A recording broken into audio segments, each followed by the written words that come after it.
I'm good. Just checking in, see what's going on. Nice. It's open Q&A today. Do you have any questions? Not right this second. I was just gonna see if anyone else had anything and I could just listen.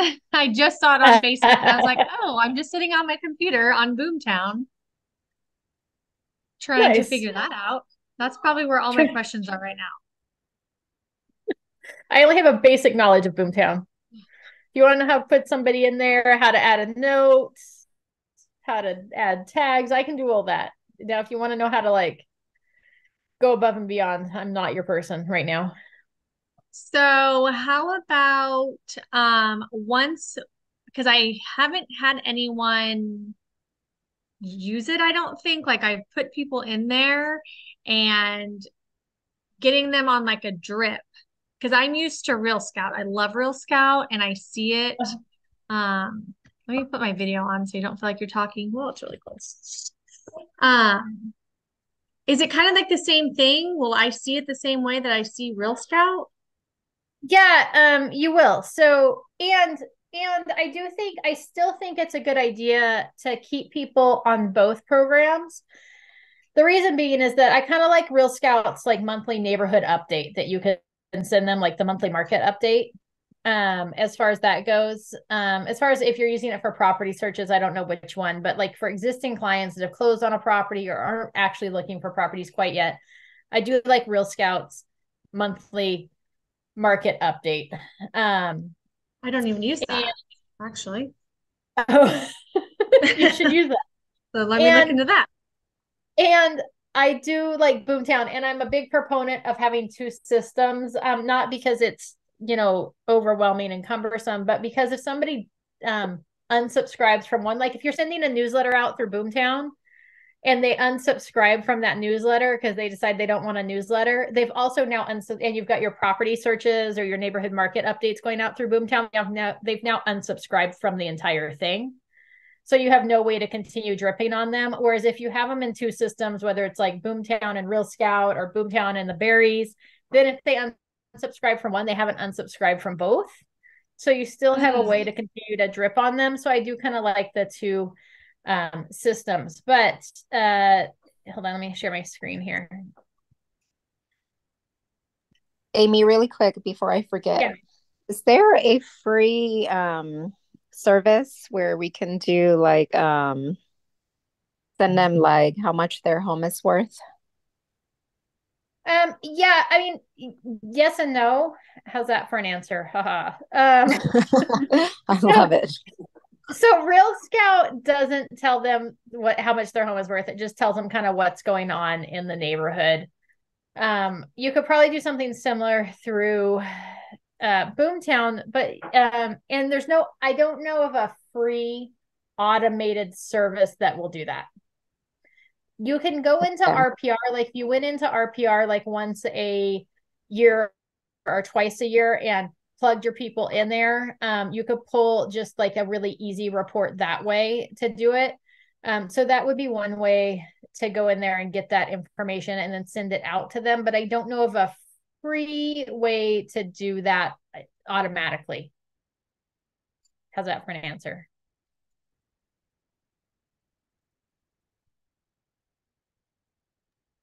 I feel It's a like I good see a answer. lot of lenders that have that. So I don't know if you would ask any of your preferred lenders. Amy, what do you You think know of that? Brandon Boyaselli, who's a lender, he's actually going to teach a class for us on investing, probably in August. But he used to send me one because he did my loan on one of the properties. He used to send me one. So you could always, if your lender doesn't have something, you could always reach out to him and ask him what he's used in the past because he might be able to give you some insight onto that or how expensive it was. But yeah. Okay. All right. So, Nicole, to get back to your question, so I'm in Boomtown. I'm into one of my leads, Test Human. It's a really fancy contact that I have. Here in the lead activity box, it shows you how many visits to the website, how many properties they've viewed, and how many favorites they've had. So is that what you were looking for? Probably. I was just looking for something. I don't know why I don't like Barry's drip system. To me, it's just not visually appealing. Yeah. But for Real Scout, it's super easy for me to see the properties. So I'm kind of looking for that. Almost even like Zillow, it just shows you what they were just looking at or how many times they Yeah. opened the email of that property. Hold on. I'm gonna move into my office because my kids are loud.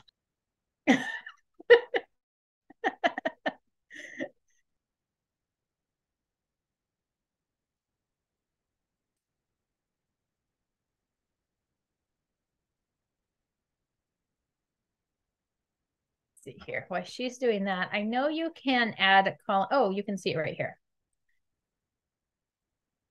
Registered.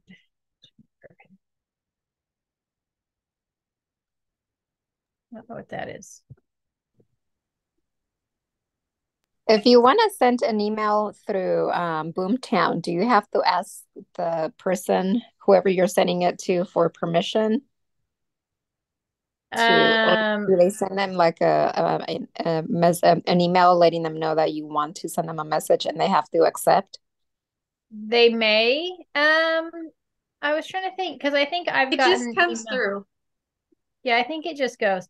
All right. Okay. So Nicole, I went back out to the home screen, like where all the leads are listed, and it does show you their last visit. So you can obviously you can go on and see when the last time they logged on and actually looked at properties were by Okay. last visit. It'll tell you how many visits they've done, what properties. It also, and then if they have any e-alerts set up, so that's like the property searches. And then, so if I click on this one, I believe to, if there was a number there, like if this person had been viewing properties, I think it would hyperlink it there. But I know from here you can click on properties and it'll show you which ones they Oh, viewed and which ones they favored. So if you come into here, if you click on any of those blue ones, it'll take you straight to there. The other got it. thing that it does is if you come down here, this is the history and it'll show you like this one you emailed them and they didn't open it. Here I added a note. If you've changed them or added tags to Yeah. them, or if they've opened something and viewed properties, it'll show up in this history as well. But not like a dashboard that gives you the latest, I guess, happenings. I don't know. You know what I'm trying to say? Yeah, that would just be up here in your visits, properties, and favorites. But you would have to click on just that person. I didn't know if there was like a dashboard of all of your contacts and it was Yeah, like, so here, if you go back to Lead Central, which is this Lead Central is the top option on my left-hand column. mhm. Then that takes you to your dashboard where it shows all your contacts and you can easily like scroll down and look. And if yours doesn't have these columns, if you come to show hide columns, you can pick and choose what it shows on this screen. Okay. So like, you could take off your to-dos or, whatever, but it shows when your last communication was. It shows you if the last visit to the site. And then again, I think if they had properties here, I think it would automatically hyperlink it. I I'm think just it would thinking show like up in here. the long run, obviously being on the Zillow team, hopefully we're going to have hundreds of leads and you're not going to want to scroll through hundreds of names and looking at that instead of like, you know, this person looked at this today. Like today, all this action happened. Oh, okay, so you might be able to go to, I don't know the answer to that. And I'm sorry, you already told me that you Nope, didn't know nope. it. I'm just I thinking think out loud. so. I think you can sort by last visit. So I think if they opened an email, right, and they clicked on a property, then that would take them into last visit. So if they clicked on anything, so it shows up over here, then it's going to show up here as well. And this one you can sort from like most recent to oldest. So you would be easy to like see who was in there most recently and then what they were looking at. Does that make sense? Yes. Okay. Most of these columns, if you click on them, it'll sort like alphabetically. or whatever that is. This one, it doesn't, but everything else does. If you just click it, just sorts by last visit. And if you click it again, it sorts the other way. So it will sort ascending and then descending. Okay. Thank That's you. the only help I can give you on that one. You can also from this screen, like you could, if you have it set up for text messages, you can click on the text and send them a message. So if you saw something, it also pulls up that text history as well, which is kind of handy. So you can send them text through there, or the same thing with the emails. Or you could call them. How the number, yeah, I was like, gosh, do they text back on that? I'll have to test that out. Here,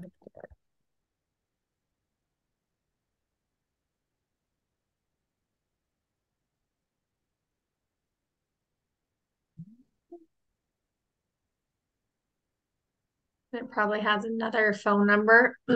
It does. So I registered. So you pick a phone number when you set it up. So I set up, mine comes from 707-760-7689. So you can pick your phone number. When you set it up, you can pick a phone number. And I don't know if I did that.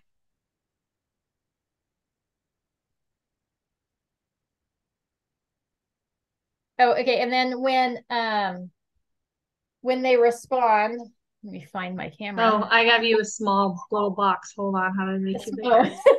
Well, when they respond, it responds back from that number. So you'll have a text string with that, and it says text from and my name and then my phone number. And then if you want to view it and you have the app on your phone, you can just click the link and it'll take you straight to Boomtown so you can see those text messages. So it doesn't send it directly to your phone, but it does send it. Hold on, Zillow. Hold on, I got a buyer.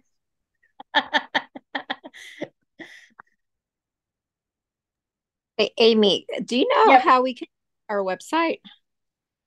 How you what? Can we share our website from Boomtown? You can. So I think if you go into tools on the left-hand column where it says customize website. Mm-hmm. I've tried. I was looking and I couldn't see anything that said here's where you can customize your homepage, and you may need to like customize your stuff first. Oh, here, right below customize website, there's a link generator. Let's click on that real quick. Done. Oh no, that's for that. All right.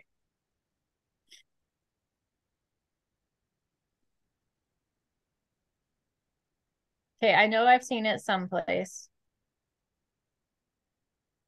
Open help. All right, let's look.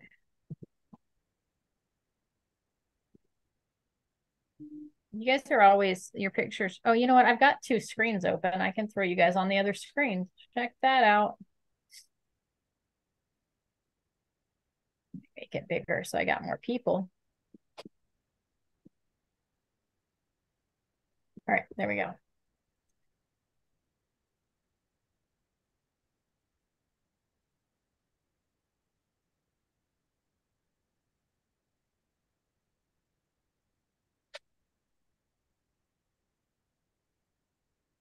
There was somewhere, okay, hold on, because there was somewhere where I set it up initially. So let me go back. It's been a while since I've done this. All right, I think if you go into your profile and then go into my profile.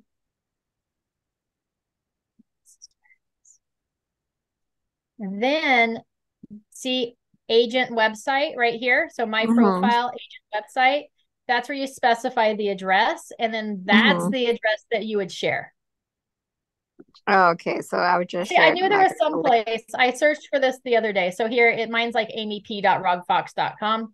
So that would take you to my website. And then that other place is where you can customize it under tools, but that's the link that you would share there. And you can go in there and update that. So you just would, if you wanted to change it, it'll tell you whether it's valid or not valid, but you just plug in the new thing and hit update. And then if it's valid, it'll let you do that. If not, it'll tell you to pick a different one that it's already taken. Mm-hmm. Okay, so that was just your name and then profile and then scroll down to agent website.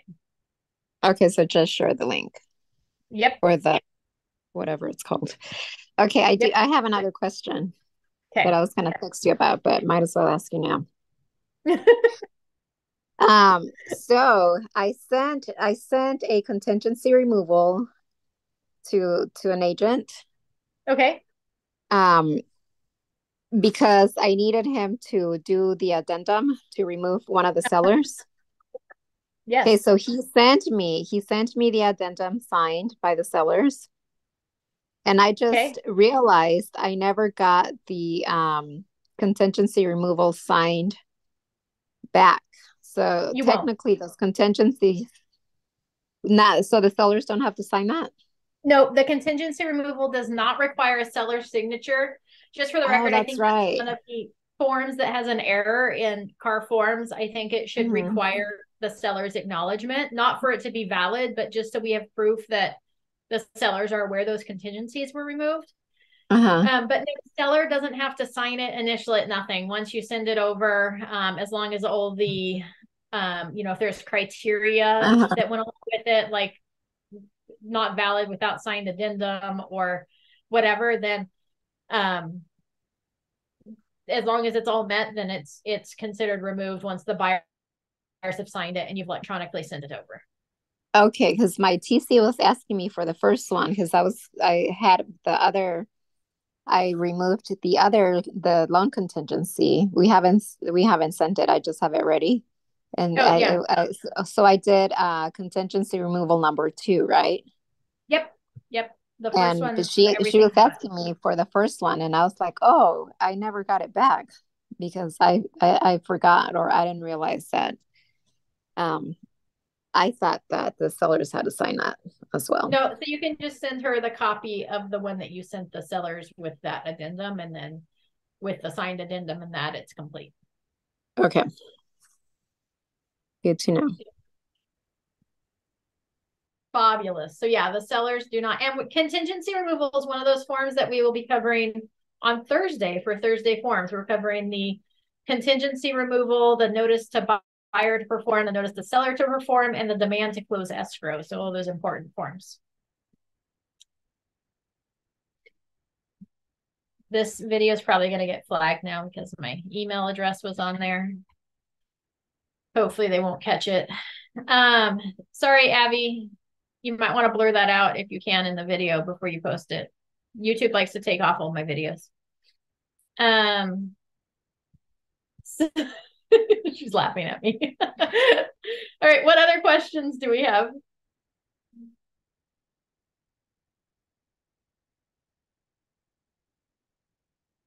Forms, lead gen, website. You can quiz my knowledge on Boomtown, which is very little, but I can usually figure it out. Forms. Who else do we got? 1, 2, 3, 4, 5, 6. Oh, that's 7. All right. I was like, do I see everybody? Hi, David. Hello. How are you? You got any questions for me today, David? Gone. Hopped on and ran. All right. Let's see here. Oh, here's an important thing. Since nobody has questions. So I like to go back through my week and see what questions I was asked throughout the week so that I can answer your questions before you even knew you had them. But the situation came up where we've got a buyer who is interested in purchasing a property that will allow them to put an ADU unit on it. So even if you know the ADU rules, you should always encourage them to reach out to the city or county, wherever the property is located. If it's located inside city limits, it would be the city planning department. And if it's located out of city limits, it would be the county planning department, to ask and make sure that they fully understand what they're allowed to do on the property in which they're looking at, and then what the limitations are or restrictions. And the county office will usually answer those questions. You can 3-way call with them. I do not. Again, I do not recommend that you do the questioning yourself, that you take the buyer's questions, that you call the planning department, you ask their questions to the planning department, you get the planning department's answers, and then you come back to the buyer and you interpret the answers to the best of your ability to the buyers, because now you've interpreted the buyer's questions and you've interpreted the planning department's answers, and the buyers may not have been very good at communicating their questions to you. So you may have asked something that wasn't really the question, and then they're going to take your answer as what they were thinking they were asking. So it's always good to have the buyers should, or the sellers should, contact the planning department directly. You can go down there and visit them with them. You can go together. You can three-way call them into the planning department. All of that is completely okay to guide them along that process, but you don't want to be the one doing the work. That is outside of our scope, and you should not be doing that. Let's see. If anybody else has questions, feel free to ask. Otherwise, I'm going to continue racking my brain thinking about what other questions I was asked while I was on call as broker last week. That was fun.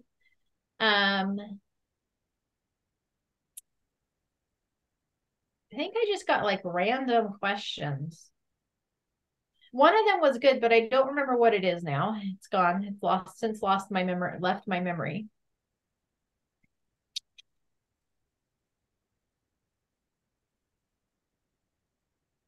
Well, to answer, okay, we'll dive into Adriana's question. So remember, inside of Berries, there's all sorts of fabulous tools that we have available at our fingertips. So earlier on, she said, hey, is there any system where you could send out regular evaluation of the value of a property? And to my knowledge, there's not a free way to do that, where it would automatically send out an updated value.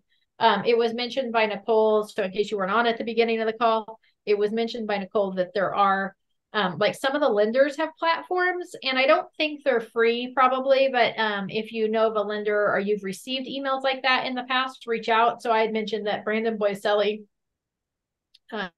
Boiselli Mortgage Group now, he used to send me one. So once a month, I'd kind of get an estimated value of my property. For the record, it was very inaccurate.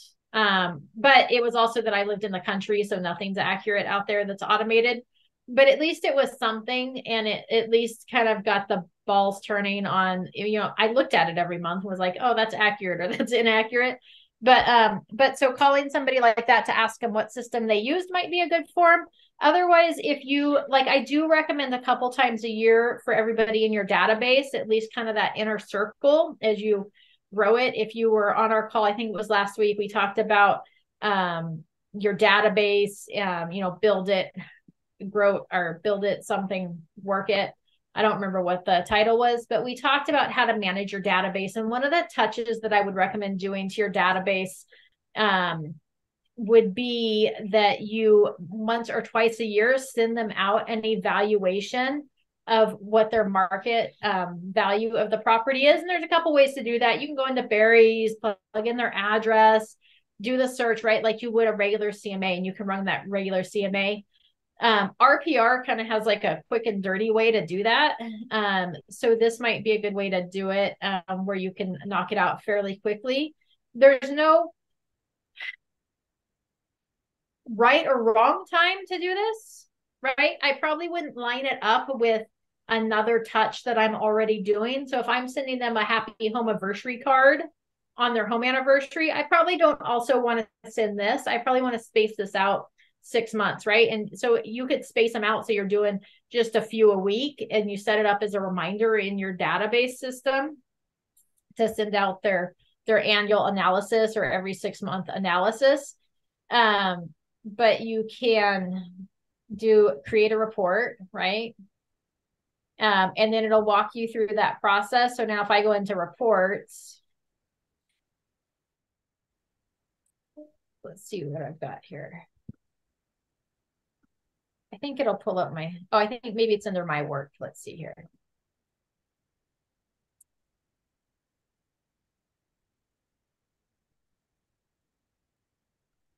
Oh, it doesn't like me. My reports. So okay, my work and then my reports is where you would access your saved reports.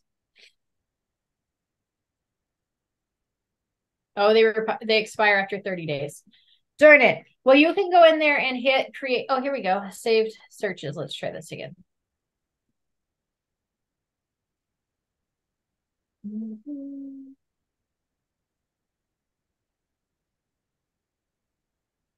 So right here, it gives you an RVM. That's what you're looking for. So you can view the details to that. This report, if you print up this report, it's like 30 some odd pages long. So you may want to shorten it up and decide what you want to send out. But this is a really easy way to just go in there and plug in addresses and create reports and then send them out this RVM value kind of once a year or twice a year to them. It gives us an option to print. Let's see what it says. I like it because it gives you kind of a current value and then also like a range. And if you click print, it's 4 pages long, which isn't too incredibly long. And you could always email it to them, or this could be one of your pop buys where you're dropping it off on their doorstep or sending it in the mail. So remember we talked about like mailing things or dropping them off on their doorsteps or emailing. This is something that I would probably want to do more than just email. I would probably want to make it so that you are either dropping it off on their doorstep or sending it to them in the mail so that it's something they can tangibly see and touch. And so here, right, it says that it's got like a current value, the current range, the last time it's sold, that it's pulling from public record. And then it goes through and lists the details for that property. And then the other property recently closed off market that they used to calculate this value out. So it's a pretty quick report that you can go in there and run and then just click and print. So that would be one way to do that if you don't have like an automated system that's sending it out on a monthly basis. Super quick and easy to do. Any questions about that? And again, that was the RVM. So if you haven't gone in there and played with it a little, or RPR, sorry, RPR is where that is found under your free productivity tools under berries.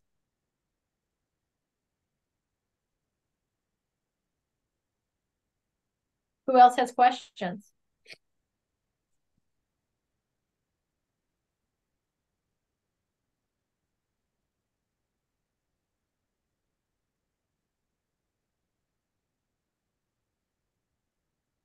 Everybody's so quiet today.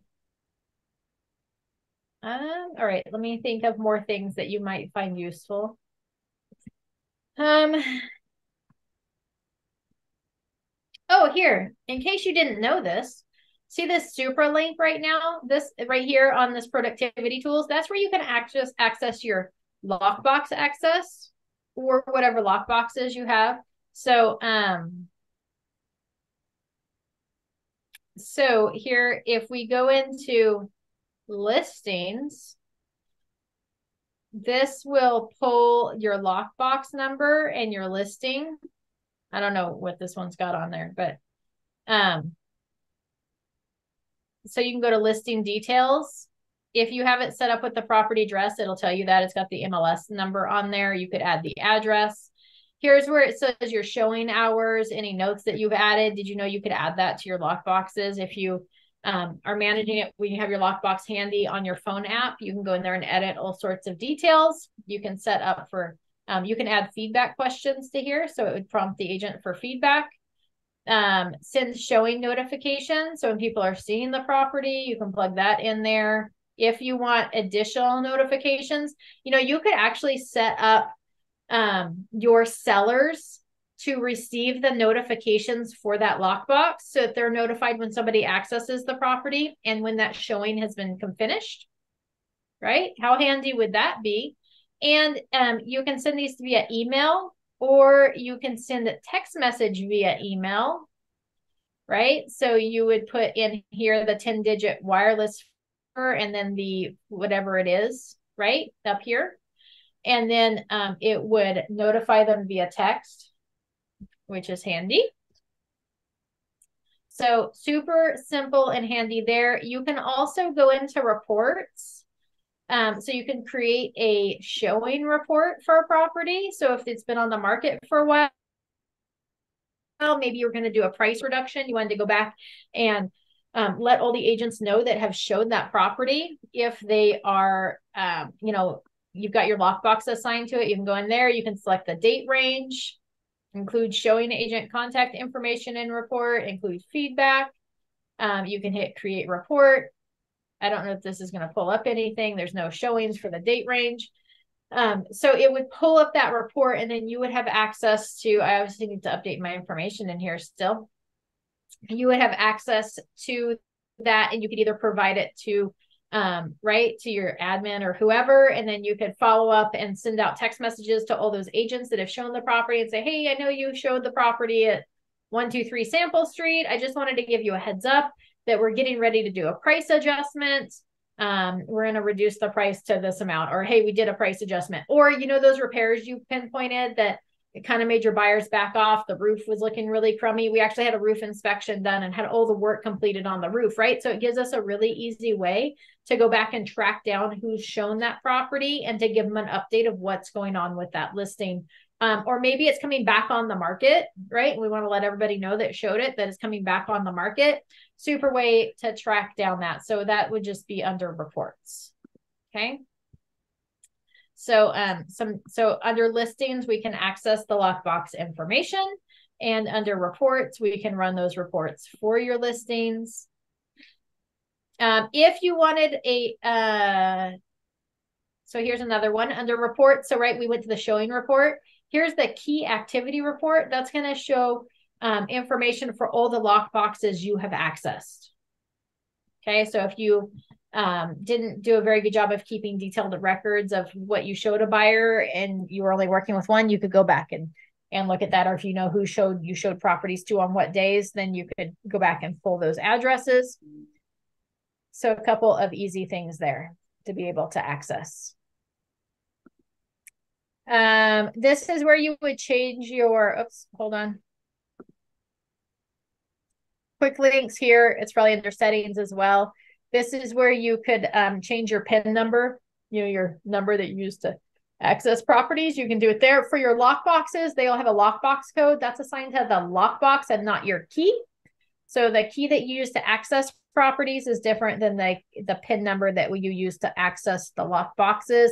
You set the PIN on the lockboxes, and the lockbox itself to be able to open the shackle, close the shackle, not the key itself, that you set on the lockbox, whereas accessing the key you would set here, or you can do it on your app as well. And here's how you can set up those e-key alerts, right? Billing, in case you need to update your billing information. See if there's anything else that you may want to update.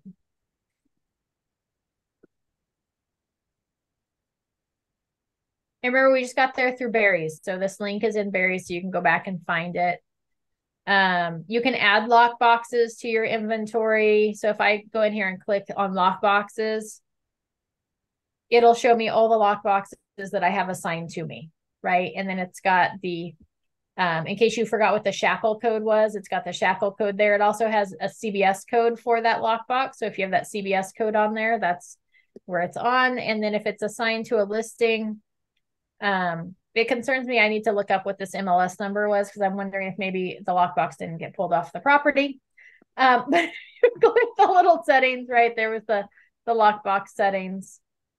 It also, I thought it told you which MLS service it was assigned to, but it does not. And did you know on your lock boxes, another tidbit of information, if you have Solano County like Barry's lock boxes and you get a property that's located in Metro List, you don't have to go buy another lockbox. You can take your lockbox up to the association there inside Metro List, any of those associations, and they can reprogram it for Metro List. So a little tidbit there, so that they can access those boxes with Metro List, and you can stay in compliance. So little handy thing that you can do with your lock boxes. So there's the little tour of Supra. Most people don't even know you have access to that, but you do, and you can get all sorts of neat stuff from this system.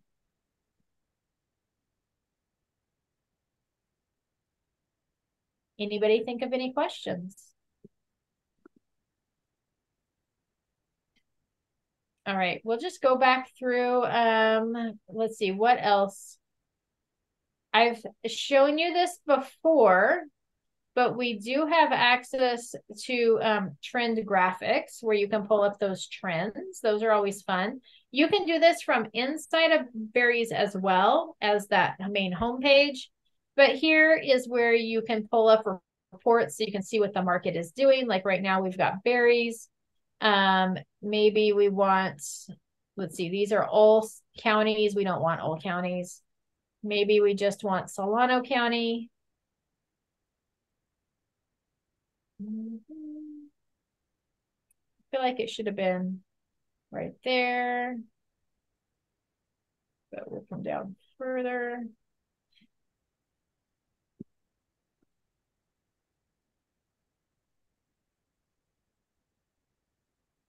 All right, let's see here. Marin.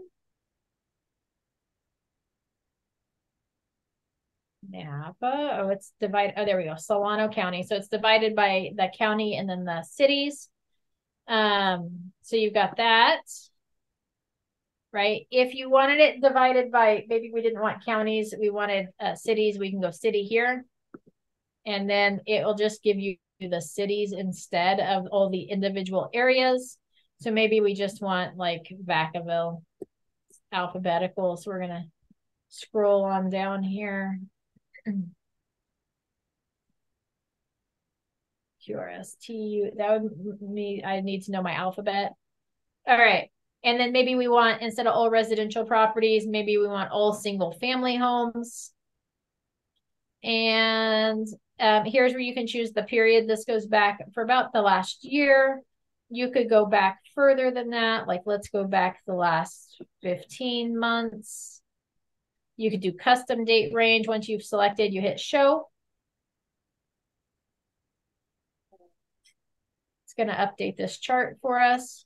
Here is the Vacaville report for sale and sold and pended. So green's for sale, dark green is sold, and red is pended, right? So if we look at like June this year compared to June last year, look at the number of properties for sale versus sold. Like it's way down here at the bottom again. We can go back further so you can kind of see what the market does. So let's go back like the last 3 years. And then we're going to hit show chart. So remember, anytime you make changes, you want to show chart. Now we've got that graph that goes back for 3 years, so you can kind of see what the market's been doing, right? And then if you come down here and look, like if we look at for sale, it shows us June versus May that we're up 9% in listings for sale. But if you look year over year for sale, we're down. June, there was 242 properties for sale last year. There's only 90 this year, right? And it's always a month behind. Here's where you got your sold properties, pended properties, right? And then you can look like current versus previous month to date, current versus same month to date a year ago, right? It just kind of summarizes it for you. So some great little stats that you can pull that way. You can share these reports, so you can like save the graph here. And you can save it as like a JPEG or a PNG if you want to share it onto social media, or you can post to web. So if you had a website that you could update or something like that, you can actually get like an embed code and then it updates it for you on a monthly basis. And then there's lots of other reports. So right, if we drop it down here, maybe it's like not today. Hold on. Let's update it. There we go. All right. So here, right, for sale, sold, pended. Maybe you wanted for sale, pended, sold, pended, right? So there's all these different charts that you can, this one's got new listings on it. So like if you look at the for sale versus the new listings for June, look at this, less new listings than properties for sale.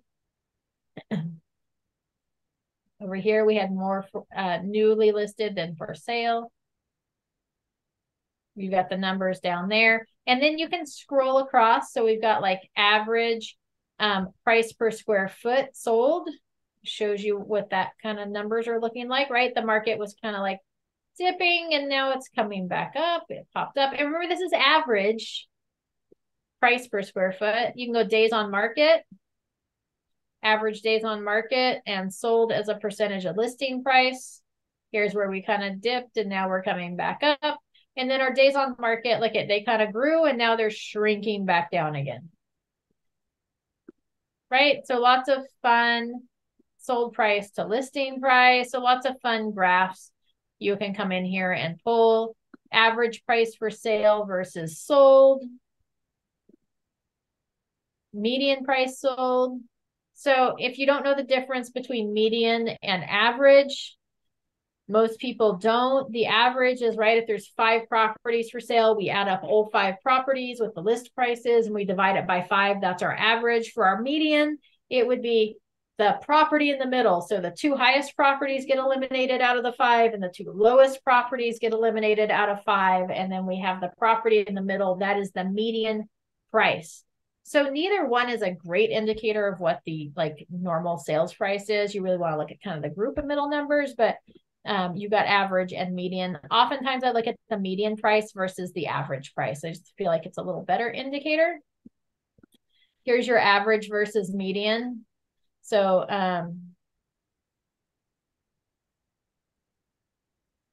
this is the average price. I don't know why it says average and median, but so here's like, right. So if we looked at June for your, here, this one has median price sold in June was 595 and the average price sold was 615. So see how that works. It's always a little different. So just something to keep in mind there. And then there's months of inventory based on closed sales, based on pended sales, closed, right? So there's lots of options. You can go in there and play with those reports. Here's the months of inventory based on pended sales. So we're at like just over a month of inventory currently. So if the market was going like it currently is, all the properties currently for sale would go under contract in about a month and a week.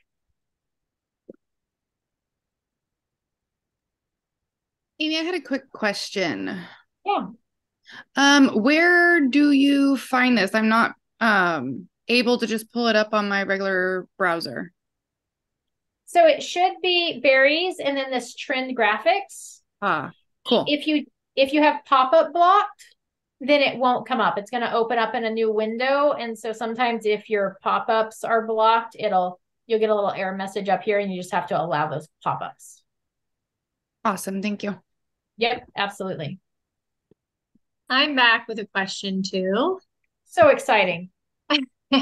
I was working with these graphs the other day and I went to email them to a client and they were like, I never got it. So then I like tried to email it to myself and it didn't go through to me either. So is there any little trick or maybe I really did something wrong? I have never tried to direct email it out of the system. I would probably see, then I went and I'm like, do I need to click those reports? If I saved a graph, I didn't get the details of all the figures. If you go to print, it should give you the same details that you were gonna email. So we go to print and then you can click what variations you want for the report. So we want to like months inventory and for sale sold. Right. So you can select different ones and then hit create report.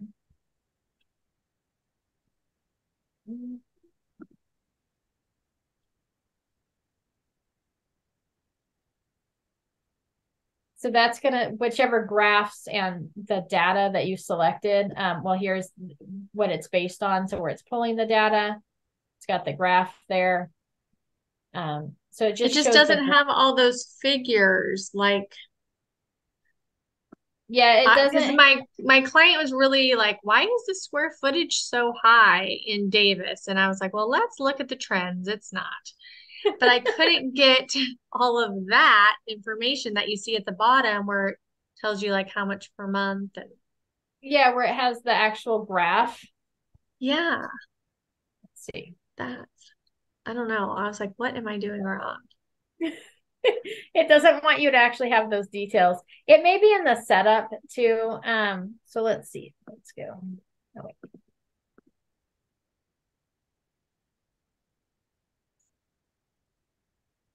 And that's just kind of doing your whole screen, huh?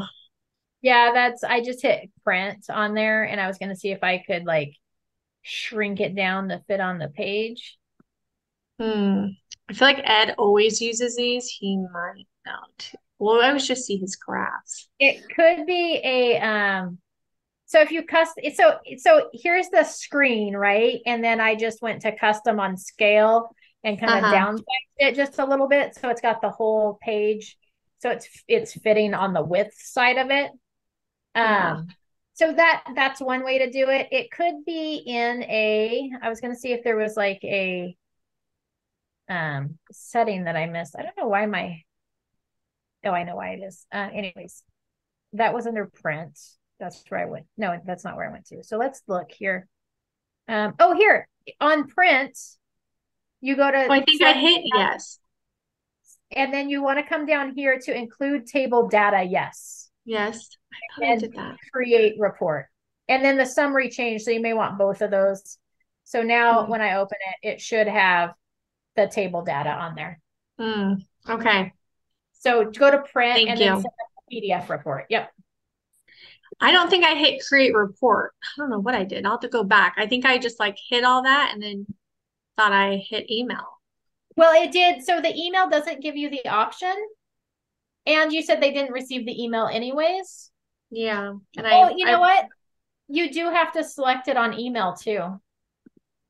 yeah, let me see. Hit yes and then yes. And then, oh yeah, So weird. you didn't actually send them anything. There was nothing to receive. Well, I clicked the stuff. What else did you click? Hold on. Yeah, so the email didn't have a creator report. I was saying, I don't remember seeing that. Yeah, so here on Just this click is that. on the email. So I Yeah. selected the for sale, selected the report that I want. Do I want the table data? Yes. Yeah, Do I I want did the all that. second one? Do I want to include today's stats? Sure. And then we're gonna hit send. And let's see if it pops up. See if you It's get been it. sent to the following recipient.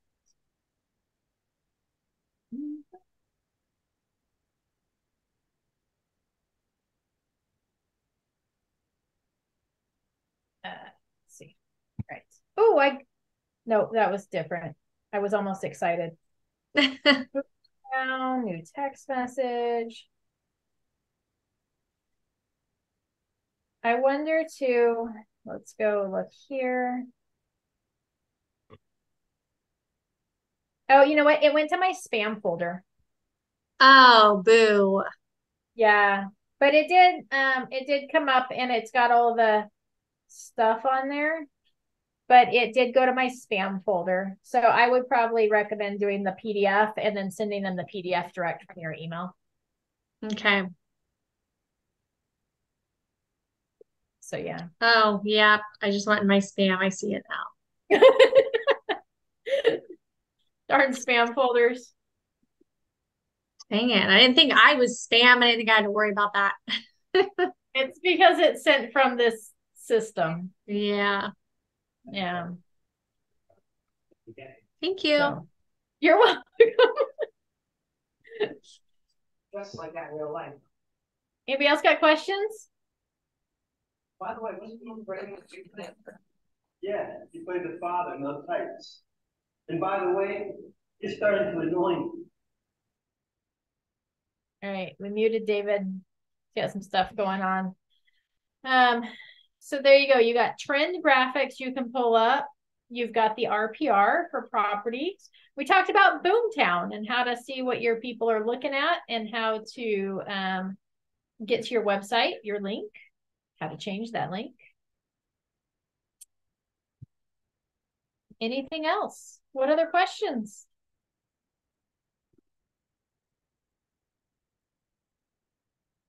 In case you didn't know it, inside your car library, it's going to take me a minute to find it, but there are some marketing materials in here.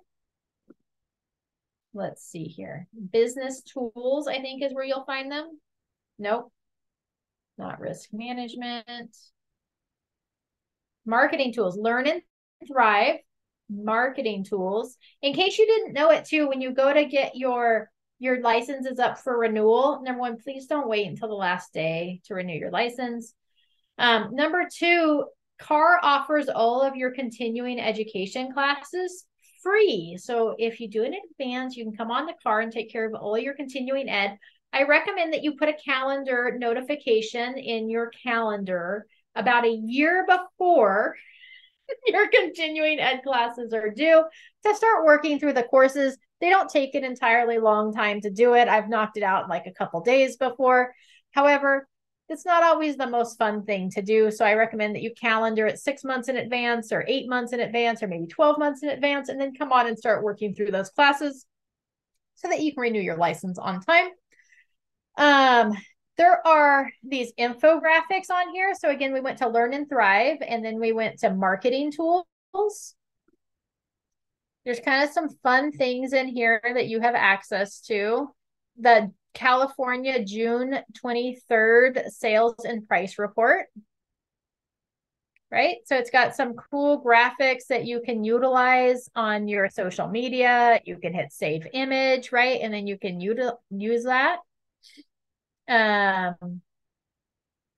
of shows some pending sales, right? Median home prices. There's more infographics.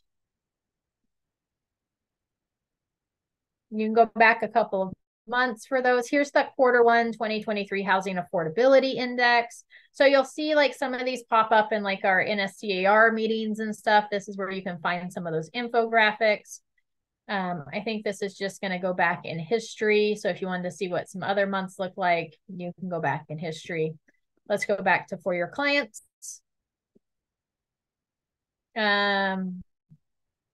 Let's see here. How to protect their homes on fire insurance. What should you know about the appraisal? So they've got some cool little things on here. Buying a home, selling a home, financing, right? So they've got some different things. Look at real estate terms, featured articles. So you've got all sorts of fun things that you can find in here under the marketing tools. Digital tools. Let's see here. The content studio. Create personalized videos to share with your clients by adding your name, photo, and contact information. So if you're like, man, I should be using more videos, but I don't know how to do that, you can go into the content studio here and create your videos. It's just adding your information to them. So they've got some shareable videos that you can add. So they've got some good resources, like freebie resources in your CAR library that you can utilize for marketing. Okay. Article. You can do a personalized flyer to send to your clients. Now it's going to prompt me to log in again. There we go. Waiting for prices to fall may not be a good idea. That was in September of 22.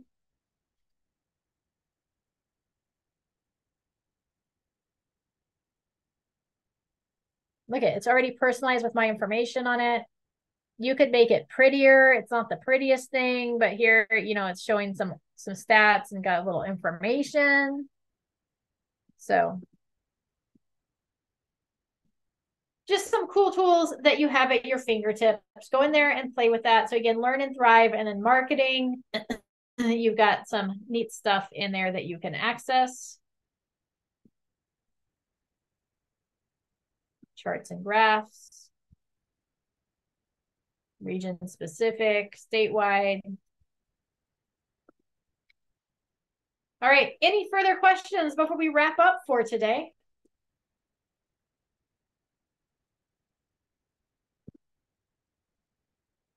One cool thing. Oh, this one's kind of neat. This one cool thing. Let's see here. It tells you how to get it. Cool thing. It's an infographic about the housing market. It's a top 10 list to help home buyers with legal questions. It's a chart about interest rates, a video about affordable California counties, and much more. When One Cool Thing lands in your inbox every other week, how should you use it?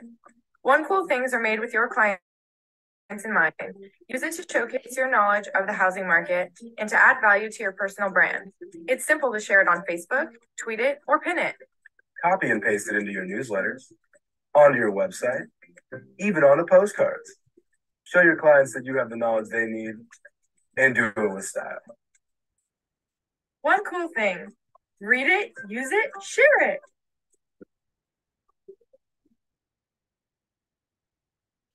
Coolthing.com. You set it up, it emails to you, and then you take that and you send it out and you share it on your social media. It's not taking us to it though. You got to go to onecoolthing.com apparently.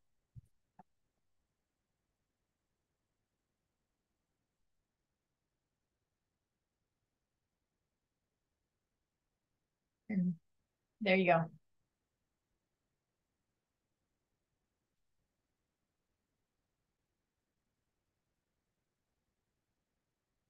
See, set it up to weekly, send to your email, and then you get those graphics. All right, any further questions before we wrap up?